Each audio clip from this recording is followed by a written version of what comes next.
Ja se viimeinen vaihtoehto tietysti, mihin kannattaa tarttua, että tehdään asioita heti alkuun kunnolla. Ja... Nyt on ollut tässä silmää aika pahasti. Tutun turpon vihellyksen kuulen. Äänellään se mielen kohentaa. Ujellus kuin rajun myrskytuulen. Sitä desibelipellet koittaa ohentaa. Edustusvaatteet. En mä tiedä kuuluisiko tässä kohtaa sanoa, että älkää kokeilla omissa moottoreissa, mutta näillä me mennään. Kansi saatiin huolettua, pitäisi lyödä läjää uusilla osilla ja hieman parannella konstruktio, jotta se pysyisi ehkä enemmänkin kasassa kuin sen yhden kesän. Tosin tämmöiseen viritysasteella nyt ei voi muuta olettaakaan, että joudutaan koko ajan tekemään jotain parannuksia. Tästä on pultin reikä aika paljon suurempi. Tää on kyllä ihan mahu. Jos tästäkin sipasee ihan snadi. Toi Evo-moottorin kansi on ehkä aika poikkeava siitä Volvon normaalista 8-venttiilivehkeestä ja johtaa sitten semmoiseen hommaan, että aika harva noista 8-venttiilinormin osista käy keskenään päinsä Evo-kanteen. Ja yksi näistä muun muassa on kansipulttirakenne. Siinä on Evo-moottorissa siirrytty nokan linjaa lähemmäs imupuolta ja se on johtanut siihen, että kansipultit pultataan ulkopuolelta kiinni pirun lyhyellä pultilla ja toisaalta imupuolella sitten taas käytetään aika korkeat pulttia, vakio arppipultteja tai mitään muuta pinnapulttia, mitä Volvo-moottori on ikinä tehty, niin ei oikeastaan käy tähän kyseiseen kanteen. Ja piti keksiä jonkunlainen ratkaisu siihen, että miten nämä kansi saadaan kovaan kireyteen ja arppipultteja käyttäen. Ja sitten hyvällä tuurilla löytyi pakopuolelle, mikä siis kiristää ulkopuolelta, niin lyhyt runkolaakeripultti. Ja sitten imupuolelle löytyi pelkästään ylipitkiä pultteja. Tämä sitten taas johti siihen, että ylipitkän pultin ja kannen väliin täytyy saada jotain väliä ja hirveän montaa prikkaa viitti laittaa mutteriin ja kannen väliin. Sanotaanko, tässä on 46. Kierteen pohjaa 32. 4 töistä, plus tuohon tulee prikka. Jos tekee parkit millistä. Sitten menee tuohon. Ja tähän jää kierteellistä osuutta noin 10 milliä vaikka tämmöisellä. Ja mä sanoin äsken, että kierteetön osuus on 14 milliä. Eli 25 milliä. Tehdään semmoista. Tässä nyt esitetään 2 eri vaihtoehtoa, toinen ammattimainen vaihtoehto ja toinen vähemmän ammattimainen vaihtoehto. Ja Kyllä tää täältä tulee. niistä ensimmäinen on tietysti jo tehdä männän tapista rälläkkää käyttäen. Korjaan kulmahiemankonetta. Ja se viimeinen vaihtoehto tietysti, mihin kannattaa tarttua, että tehdään asiat heti alkuun kunnolla. Ja silloin ne tehdään kyllä sorvilla sitten sen jälkeen. Ensin harjoitellaan pari kertaa ja sitten tehdään sorvaamalla sitten ne lopulliset versiot, niin kuin kaikessa muussakin tuppaa käymään.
Nyt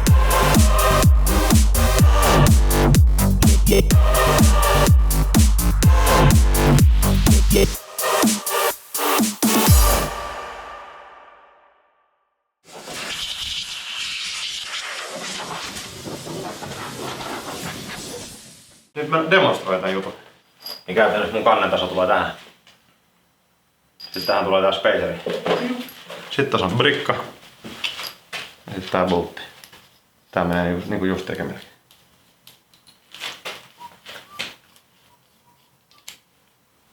Noniin. Se on. Ennen kuin saadaan kansi paikalleen, niin olisi ihan hyvien insinööritapojen mukaista ajoittaa YKK. Meillä ei varmaan ole näin tarkkaa tussia. YKK:n määritys on aika vaikeaa, koska mäntä pysyy aika monta astetta yläkuolon kohdassa oikeasti paikallaan. Noin. Nyt se on niinku siinä. Määrittäminen asteen tarkkuudella on aika vaikeaa ja se tapahtuu oikeasti niin, että laitetaan joku este tai jonkinlainen indikaattori, jota sä pystyt mittaamaan niin kuin vaikka 50 astetta ennen yläkuolon kohtaa. Sitten me tehdään tähän merkki. Tästä loppuu niinku just väri. No niin, nyt siihen jää. Jolloin sä voit pyörittää sitä moottoria niin kuin käytännössä molemmista suunnista siihen 50 asteeseen, niin kuin negatiiviseen tai positiiviseen. Ja se on tietysti se 0 näiden kahden asteen välissä. Oikeesti niinku tohon. Nyt se osuu tuo YKK suoraan tohon lankaan. Istutaan YKK:ssa. Nyt kun se lanka tulee, niin tossa on jo oikeesti YKK. No joo, mut siis voi olla ihan legitti. Hei! Yeah. Tämähän meni vähän niinku elokuvissa. Eikö nyt tullut hyvä se? Mitä tapahtuu? Onks nyt hyvä? Janko se niinku meni sitten, että se jostain syystä paikalleen tonne taakse. Se niinku nafti tonne taakse. Niin siis siihen holkkiin.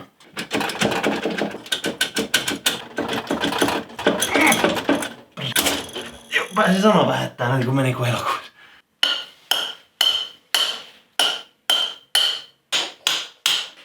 Tämähän kukkuu vähän hyryjä nytkin.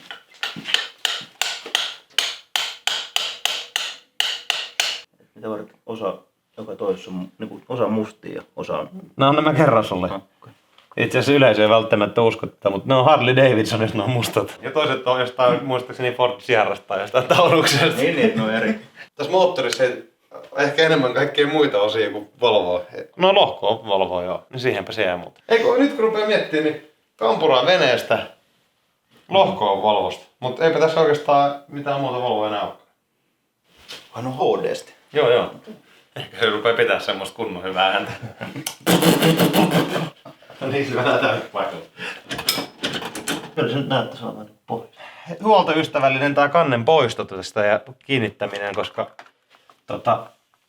nämä mutskut ei vähän niinku tavallaan mene paikalleen, jos se ei lätsää vähän niinku nosta. Eipä anneta asiaa häiritä, kun se pitää vaan nostaa se.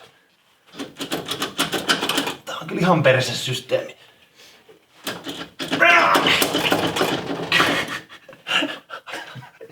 Pituus ton pultin brikan niin kuin tason ja sitten sen pakokanavan välissä on niin kuin sen verran nafti, että sinne hädintuskin mahtuu normaali täyskokoinen arppimuttari.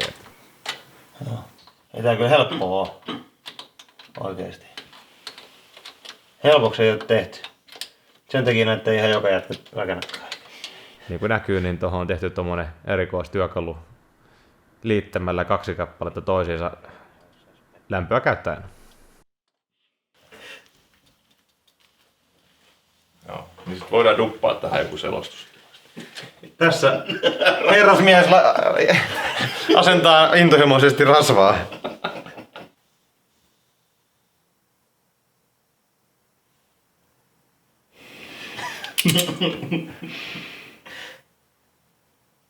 Mulla on paljon sama fiilis. Hitto tuntuu kiukalta. Mitä tässä nyt tapahtuu? Mulla on sama fiilis. Välissä mä katson. Ei, tuon se edelleen. Seuraavaksi 20 nyt. Niin. Tää on ihan nylkyttämistä tää homma.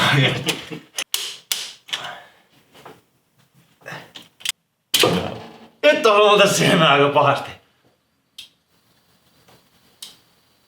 En mä tiedä, mutta mä osuu silmää toi nyrkki. Turpoks kun mulla on naama. Mä en se mitään.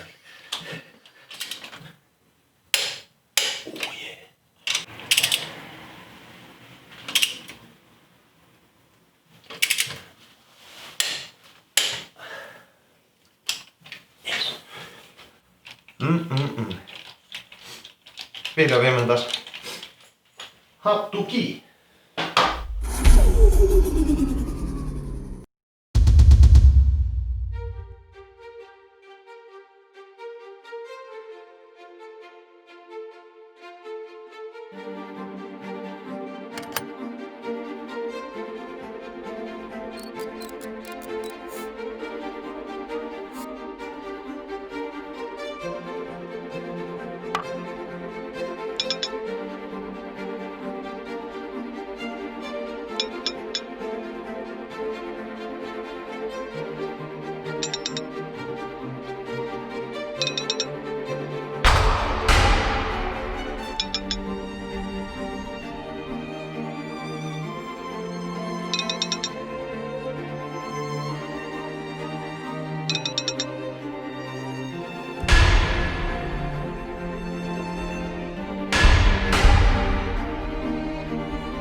No, ruotsalaisena miehenä voisin lisätä tähän, että ruotsalaiset ovat erittäin kiinnostuneita erimuotoisista tapeista.